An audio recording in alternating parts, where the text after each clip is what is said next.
В этом видео вы увидите переход Вацман и те трудности и опасности, с которыми я столкнулся. Вацман – это доминирующий горный массив в Берхтесгаденских Альпах.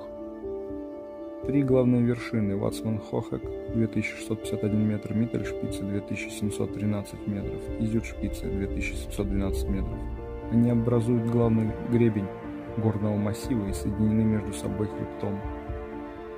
Поскольку я уже поднимался на Зugspitze, в этом видео я хочу подняться на третью по высоте гору Германии. Переход не для новичков. На узком гребне нужно быть уверенным в своих ногах.